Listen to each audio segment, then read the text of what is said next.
തലമുറകളോളം സമാനതകളില്ലാത്ത രുചി. LG കായം.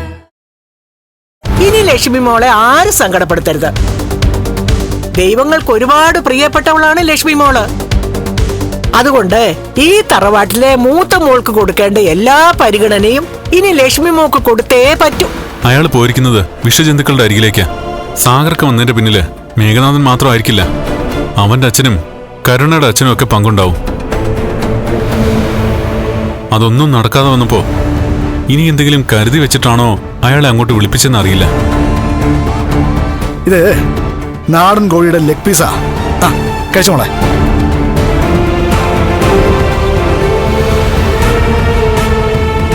അനന്തുവേട്ടന്റെ വീട്ടിലാ ഇപ്പൊ കണ്ണേട്ടൻ. ആണോ? പാവം ഇപ്പൊ ആഹാരം കഴിച്ചാണോ എന്തോ. ഓ, അതെന്താ? ലക്ഷ്മി ചേച്ചി ഇല്ലാതെ ഇപ്പൊ കണ്ണേട്ടന് പറ്റില്ല മുത്തശ്ശി. ആഹാരം കഴിക്കുമ്പോഴും ലക്ഷ്മി ചേച്ചിയെ കണ്ടുകൊണ്ടിരിക്കണം. നാളെ മുതല് ആ കാഴ്ച അസ്തമിക്കൂടാ. ഇനി ഒരിക്കലും നീ ലക്ഷ്മിയെ കാണാൻ പോകുന്നില്ല. അത് ശരിയാ. കല്യാണം കഴിഞ്ഞ ശേഷം എന്റെ മുഖം കാണാതെ കണ്ണേട്ടന് ശരിക്കും ആഹാരം കഴിക്കാൻ പറ്റില്ലെന്നാ പറയാറുള്ളത്. അതുകൊണ്ട് പെട്ടെന്ന് അങ്ങോട്ട് ചെല്ലണമെന്ന് പറഞ്ഞിരിക്കാ കണ്ണേട്ടൻ. എന്റെ മോളെ നന്നായിട്ടൊന്ന് സ്നേഹിക്കാൻ വേണ്ടിയാ ഞങ്ങൾ ഇങ്ങോട്ട് കൂട്ടിക്കൊണ്ടുവന്നേ. അതിനുള്ള അവസരം ഞങ്ങൾക്ക് തരണം. അതെ അതെ, വന്ന് എത്തി നോക്കിട്ട് പോകാനല്ല ഞങ്ങൾ ഇങ്ങോട്ട് വിളിപ്പിച്ചേ. മോളെ കുറച്ചു ദിവസം കാണാനും മോൾക്ക് വേണ്ടതെല്ലാം ഒരുക്കി തരാനും ഒക്കെയാ. അതിനു മുമ്പ് തിരിച്ചു പോണെന്നൊക്കെ പറഞ്ഞ വലിയ കഷ്ടമാ. ഒരു കാര്യം ചെയ്, കണ്ണനോട് കുറച്ചു ദിവസം ഇവിടെ വന്ന് നിൽക്കാൻ പറയും. അതെ, കല്യാണം കഴിഞ്ഞ ശേഷം കണ്ണൻ്റെ ഒരു മിന്നായം പോലും ഇങ്ങോട്ട് വന്നല്ലാതെ ഇവിടെ വന്ന് നിന്നിട്ടില്ലല്ലോ മോളെ. അതെ, കണ്ണേട്ടൻ അങ്ങനെ നിൽക്കും തോന്നില്ല അച്ഛാ. സാരമില്ല മോളെ, ഞാൻ അവനോട് സംസാരിക്കാം. മോളെ, എന്നാ പിന്നെ ഉണ്ണിയും പോരട്ടെ. എല്ലാരും കൂടെ അങ്ങ് കൂടിക്കഴിഞ്ഞാ എല്ലാവർക്കും ഒന്നിച്ചൊരു ടൂർ അങ്ങ് പോവാം. വല്ല കാശ്മീരിലോ മറ്റോ. അവിടെ ഇപ്പൊ തീവ്രവാദി ഭീഷണിയാ. 1-2 ദിവസത്തേക്കാണെന്നുണ്ടെങ്കിൽ നമുക്ക് എല്ലാവർക്കും കൂടി അടുത്തെവിടെയെങ്കിലും ഒരു യാത്രയ്ക്ക് പോവാം. അതെ, പോകാം. ഇത് പ്രതാപേട്ടൻ തന്നെയാണോ പറയുന്നത്? നമ്മുടെ കല്യാണം കഴിഞ്ഞിട്ട് ഇതുവരെ പ്രതാപേട്ടൻ എന്നെ കൊണ്ട് ഒരു ടൂറിന് പോയിട്ടില്ല. ഓ, ആൾക്ക് ഈ പ്രായത്തിലാ ടൂറ് പോകണ്ട. ശരിയടി, നിന്റെ പരാതി ഉടനെ അങ്ങ് തീർത്തേക്കാം. നീ നിന്റെ മോളുമായിട്ട് തീരുമാനിക്കേ എവിടേക്കാ പോകേണ്ടതെന്ന്. ആദ്യം നീ ഇപ്പൊ എവിടേക്കാണെന്നുണ്ടെങ്കിലും ഞാൻ കൊണ്ടുപോവാം. നീയേ നിന്റെ ലോറിയെ കൊണ്ടുപോകണ്ട, കാറിൽ തന്നെ കൊണ്ടുപോകണം. അമ്മ എന്താ തമാശ പറയാണോ? ലോറിയിൽ എല്ലാവരും കൂടെ കൊണ്ടുപോകാൻ എന്താ കാളയും പോത്തൊന്നുമില്ലല്ലോ. കഴിക്കോളെ.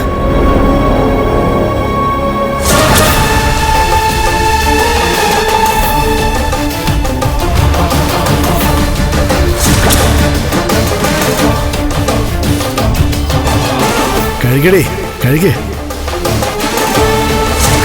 ഇത് നിന്റെ ലാസ്റ്റ് സപ്പറാ.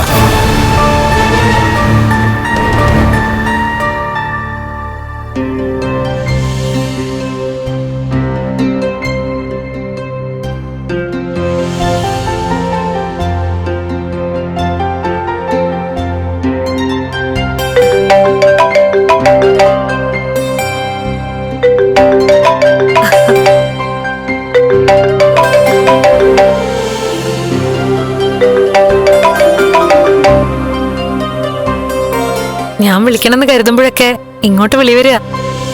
കഴിച്ചോ? കഴിച്ചു. ജീവിതത്തിൽ ആദ്യമായിട്ട് എന്റെ അച്ഛന്റെയും മുത്തശ്ശിയുടെയും അനിയത്തിയുടെയും കൂടെ ഇരുന്ന് നന്നായിട്ട് ആഹാരം കഴിച്ചു. ഞാൻ പറഞ്ഞതൊക്കെ മഹിക്ക് ഓർമ്മയുണ്ടല്ലോ. സ്നേഹത്തോടെ വിളമ്പിത്തരുന്ന ഭക്ഷണത്തെ പോലും താൻ വായിക്കണം. അങ്ങനെയൊന്നും ഇല്ല കണ്ണേട്ടാ. കരുണയ്ക്ക് സുഖപ്രസവം നടക്കണമെങ്കിൽ എന്നെ സ്നേഹിക്കണമെന്ന് ജോത്സ്യം പ്രശ്നം വെച്ചാ പറഞ്ഞത്. അതുകൊണ്ട് നമ്മൾ ഭയക്കുന്നത് പോലെ ഒന്നും സംഭവിക്കില്ല. കണ്ണേട്ടൻ കഴിച്ചായിരുന്നോ? കഴിച്ചു. എന്നിട്ട് കിടക്കാനായിട്ട് മുറിയിലേക്ക് വന്നതാ. താൻ അടുത്തില്ലാത്തതിന്റെ ചെറിയൊരു ബുദ്ധിമുട്ട് പോലെ. എനിക്ക് അധികം നേരം തന്നെ കാണാതിരിക്കാൻ കഴിയില്ല മഹി. അവിടെ അച്ഛനും മുത്തശ്ശിയൊക്കെ സ്നേഹിച്ചു തുടങ്ങിയപ്പോ തനിക്ക് വലിയ സന്തോഷമായി കാണും. അവിടെ കുറച്ചു ദിവസം താമസിക്കണമെന്ന് ഇപ്പൊ തോന്നിയിട്ടുണ്ടാവുന്ന എന്റെ വിശ്വാസം. എന്നാ താനില്ലാതെ ഇനി ഒരു ദിവസം പോലും തള്ളി നീക്കാൻ ഞാൻ പ്രയാസപ്പെടുക. എന്റെ കാര്യം അങ്ങനെ തന്നെയാ കണ്ണേട്ടാ. ഇന്നലെ വരെ എന്നെ വെറുത്തിരുന്നവര് ഇപ്പൊ സ്നേഹിക്കുന്നതിന്റെ ആശ്വാസം എനിക്കുണ്ട്. എന്നുവെച്ച് എന്റെ കണ്ണേട്ടൻ അരികിലില്ലാത്തതിന്റെ നഷ്ടം അവർക്ക് ആർക്കും പരിഹരിക്കാൻ പറ്റില്ല. എങ്കിൽ ആ എന്താ പറയാമെന്ന്? ഏയ് ഒന്നുമില്ല. ഇതാ എനിക്കിഷ്ടപ്പെടാത്തത്. ഒന്നും മനസ്സിൽ വെച്ചോണ്ട് നടക്കുന്ന ആളല്ലല്ലോ. എന്താണെന്ന് പറ. അത് പിന്നെ നാളെ തന്നെ തനിക്ക് വന്നൂടെ? വരാം, എന്തെങ്കിലും കാരണം പറഞ്ഞിട്ട്. അവിടെ എല്ലാരും തന്നെ സ്നേഹിച്ചു തുടങ്ങിയെങ്കിലും എനിക്കെന്തോ ഒരു ഭയം പോലെ. താൻ അടുത്തില്ലാത്തതിന്റെ വിഷമമുണ്ടെങ്കിലും അതിലുപരി നെഞ്ചിനകത്ത് വല്ലാത്തൊരു ആളില്, മൊത്തത്തിൽ പുകച്ചില്. അരുതാത്ത എന്താ സംഭവിക്കുമെന്ന് എന്റെ മനസ്സിനോട് പറയുന്ന പോലെ. ഒരുപാടൊന്നും ചിന്തിച്ചു കൂട്ടണ്ട. ഞാൻ നാളെ തന്നെ വരാം. അതോടെ കണ്ണേട്ടനെ ബാധിച്ചിരിക്കുന്ന ഭയമൊക്കെ മാറിക്കോളും. ഇപ്പോ ശാന്തമായിട്ട് കിടന്ന് ഉറങ്ങാൻ നോക്ക്. ശരിയടോ, ഗുഡ് നൈറ്റ്. ഞാൻ വീഡിയോ കോളിൽ വരട്ടെ? വേണ്ടടോ, അത് കൂടുതൽ സങ്കടമാവും. ഒരർത്ഥത്തിൽ ഇടയ്ക്കിടയ്ക്ക് ഇങ്ങനൊരു വേർപാട് നല്ലതാ. അപ്പോഴേ നമ്മൾ പരസ്പരം എത്രത്തോളം സ്നേഹിക്കുന്നുണ്ടെന്ന് നമുക്ക് ബോധ്യപ്പെടൂ. നമ്മുടെ സ്നേഹത്തിന്റെ ആഴം നമുക്ക് അളക്കാൻ പറ്റും. എന്ന് പിന്നെ ഗുഡ് നൈറ്റ് പറഞ്ഞിട്ട് വെച്ചോ. എന്ന് വെക്കുവാണേ. Good night കണ്ണേട്ടാ.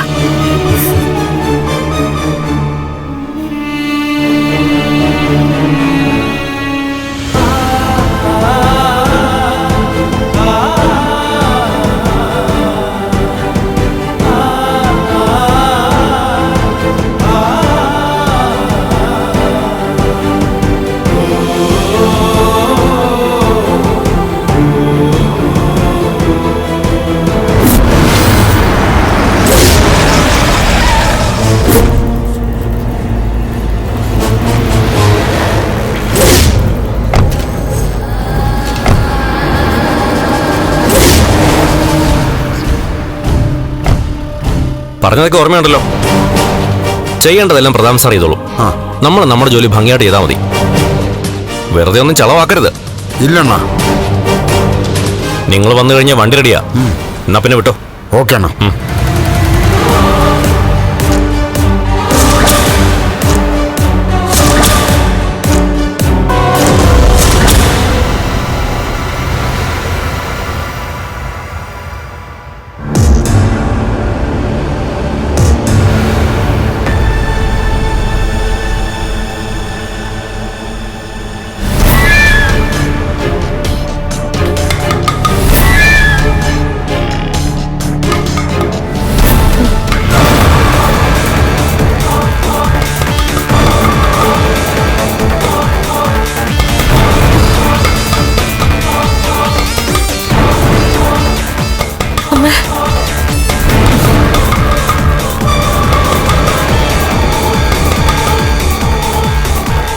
എന്താ മോളെ? അമ്മ കേട്ടില്ലേ? ആരോ ജനലിൽ തട്ടിയത്. ആരാ ആരാ അത്?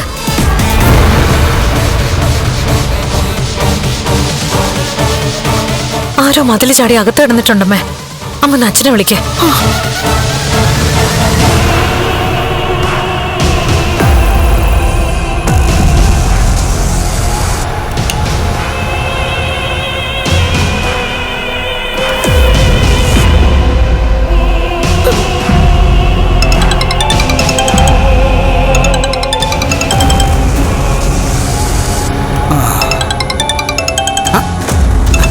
കൃത്യസമയത്ത് തന്നെ അവന്മാരെത്തി.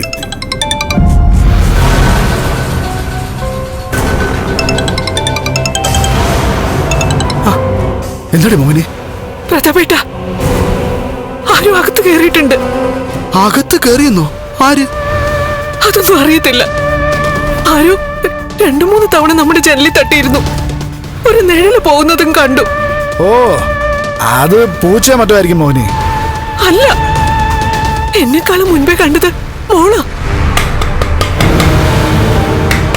കേട്ടോ? ആരും തട്ടുന്ന ശബ്ദം കേട്ടോ? ആ ശരി, ഞാൻ ദേ വരുന്നു.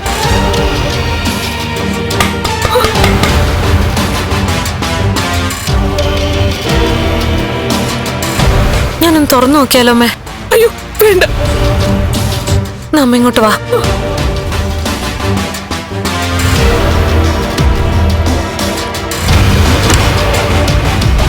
മോളെ മോളെ അമ്മ വന്നേ.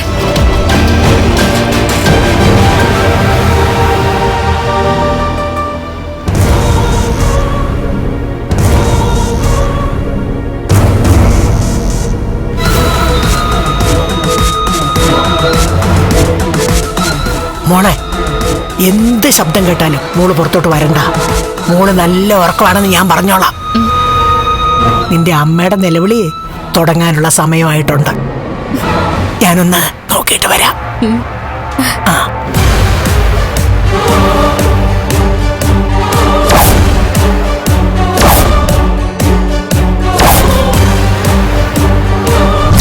വെറുതെ നിനക്ക് തോന്നിയായിരിക്കും മോഹിനി. അല്ല.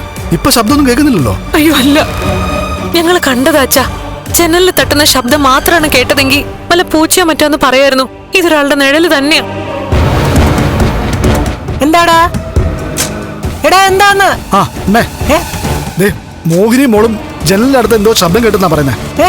ആരുടെയും കണ്ടൊക്കെയോ നിഴലും കണ്ടു എന്ന് പറയുന്നു. അയ്യോ, അതിപ്പോ ആരാ? സ്വർണത്തിനൊക്കെ വലിയ വിലയാണല്ലോ അമ്മേ. ഇവിടെ ഇപ്പൊ 2 മക്കളും ഒന്നും അറിയാം. എല്ലാവരുടെയും കഴുത്തിലും കാതിലും ഒക്കെ സ്വർണ്ണം ഉണ്ടെന്നും അറിയാം. ഇനി ഏതെങ്കിലും കള്ളന്മാര് കഴുത്തിറക്കാൻ വന്നാണെന്ന് ആർക്കറിയാം? എന്തായാലും ഞാനൊന്ന് പുറത്തിറങ്ങി നോക്കാം. എന്താ കള്ളന്മാര് കഴുത്തിറക്കാൻ വരുമ്പോഴാണോ നീ പുറത്തോട്ടിറങ്ങി പോകുന്നേ? അതൊന്നും സാരമില്ലമ്മേ. കള്ളന്മാരെ കൈകാര്യം ചെയ്യാനേ ഞാനൊരു ആയുധം കരുതിയിട്ടുണ്ട്.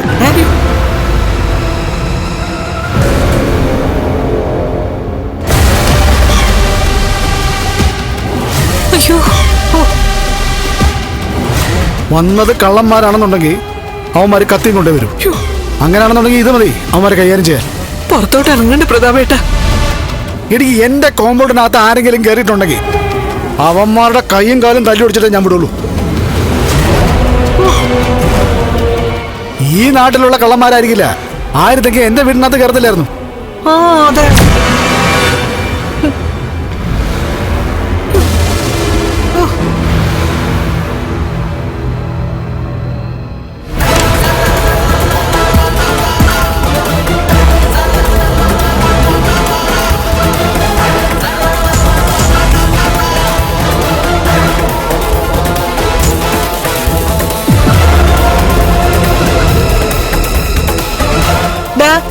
ഞാനും കൂടെ വരാടാ. മോഹിനിയെ നീയും കൂടെ പോരെ. മോൾ ഇവിടെ നിന്നാ മതി, പുറത്തോട്ട് ഇറങ്ങണ്ട കേട്ടോ. ആ, പുറത്തോട്ട് ഇറങ്ങണ്ടച്ചാ. മോളൊന്ന് ചുമ്മാ ഇരിക്കും മോളെ. കള്ളന്മാരൊക്കെ നമ്മളെ പോലെ മനുഷ്യർ തന്നെയാ. അവന്മാർക്കും തല്ലു കൊണ്ടാ നോവൂ. വാമേ പ്രതാപേട്ട. മോഹിനിയെ വരുന്നുണ്ടോ ഇങ്ങോട്ട്? മോളെ മോഹിനി, മോള് വാതിൽ ചാരിക്കും. ശരി അമ്മ.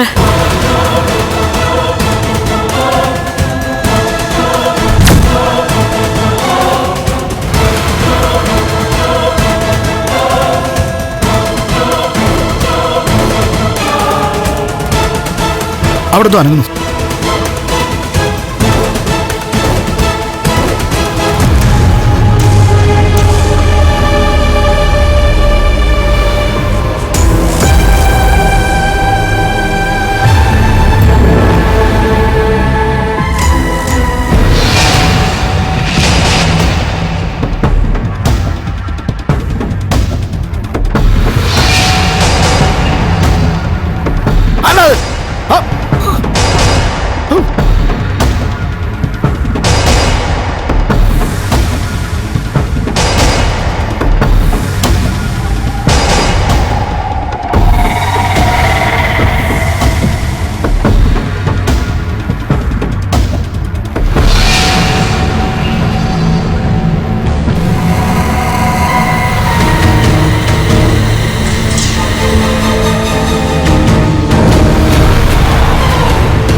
എടാ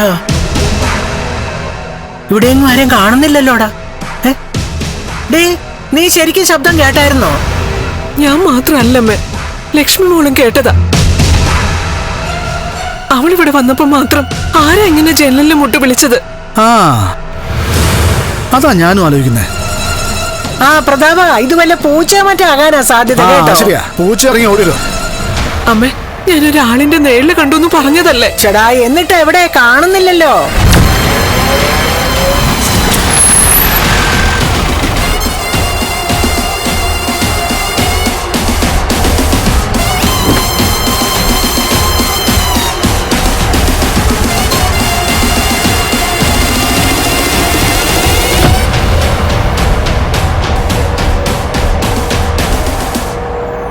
ആരത്? എവിടെ ആരാ? എവിടെ?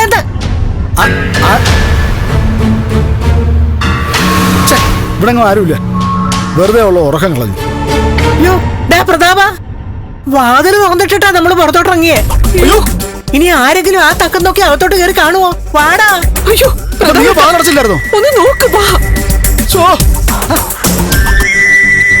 അവിടെ തിരച്ചിൽ നടക്കുക. നടക്കട്ടെ. തിരച്ചിൽ കഴിയുമ്പോഴേക്കും നമ്മൾ പാതി വഴി പിന്നിട്ട് കഴിഞ്ഞിരിക്കും. എന്തായാലും പാളിച്ചൊന്നും പറ്റിയിട്ടില്ലല്ലോ. ഇല്ല. പ്രതാപേട്ടൻ ഈ കിടക്കുന്നവളുടെ അമ്മയുടെ കണ്ണ് തെറ്റിച്ച് പുറത്തൊക്കെ തെരച്ചിൽ നടത്തുമായിരിക്കും. അവരിനി അകത്ത് കയറുമ്പോ മകളെ കാണില്ല. നമുക്ക് പോയേക്കാം, നിങ്ങൾ വാ.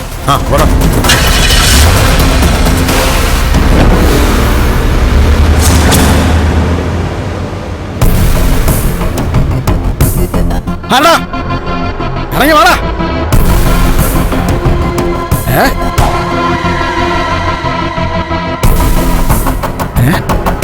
നീ കിണറ്റിനകത്താണ് വീണ് പോയോ? അയ്യോ, പിന്നെ അമർത്ത് വാതില് തുറന്നു കിടക്കാണല്ലോ. ആരും അകത്ത് കയറിയെന്നാ തോന്നുന്നേ.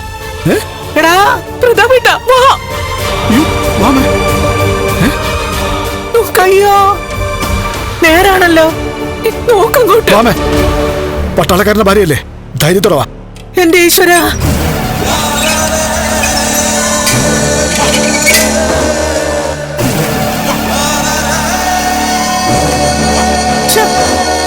അകത്താരും കാണുന്നില്ലല്ലോ പ്രതാപ. എന്താ സംഭവിച്ചെന്ന് മനസ്സിലാവുന്നില്ലല്ലോ. എന്താ ഇവിടെ ഒരു ബഹളം? ഒന്നും അറിയില്ല മോളെ. ആരോ ജനാലയിൽ തട്ടിയെന്നോ മുട്ടിയെന്നോ ഒക്കെ ഇവള് മോളും കൂടെ പറയുന്നേ.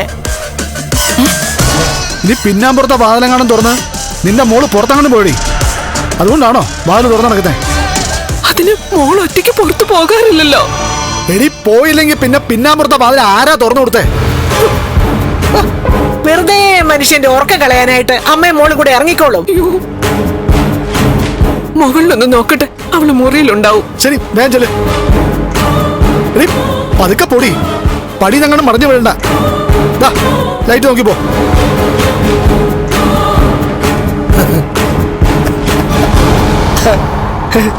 അവള് നീ മുറിയിലും കാണത്തില്ല, മുറ്റത്തും കാണത്തില്ല. കുറെയൊക്കെ തെരഞ്ഞു കഴിയുമ്പോ ഏതെങ്കിലും കൊക്കയെന്ന് വാരിയെടുത്തോണ്ട് വരും പോലീസുകാര്.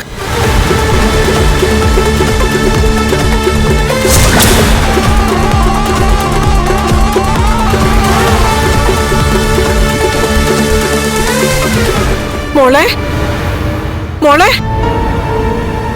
മോളെ,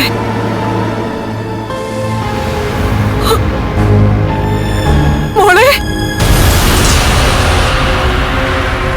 മോളെ, മോളെ, മോളെ. ഭഗവാനെ, മോളെ എവിടെയൊന്നും കാണുന്നില്ലല്ലോ. അയ്യോ,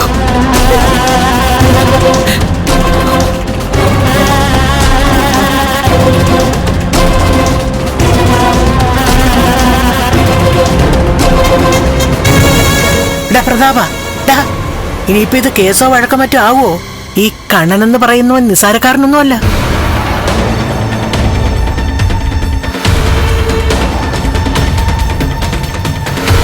അമ്മ, കേസായാലും വഴക്കായാലും കുറ്റം ഞാനങ്ങ് ഏൽക്കും.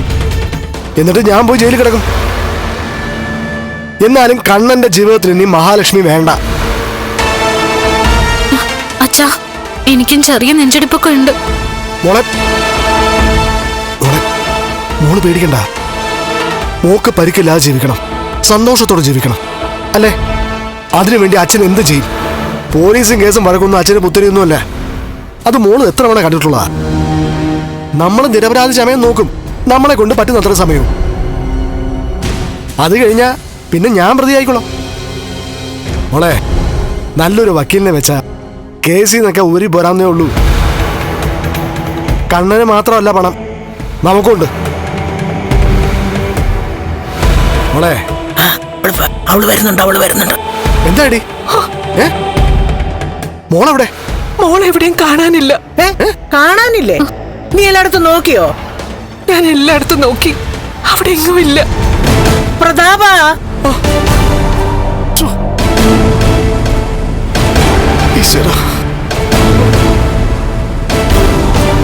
തലമുറകളോളം സമാനതകളില്ലാത്ത രുചി. LG കായം.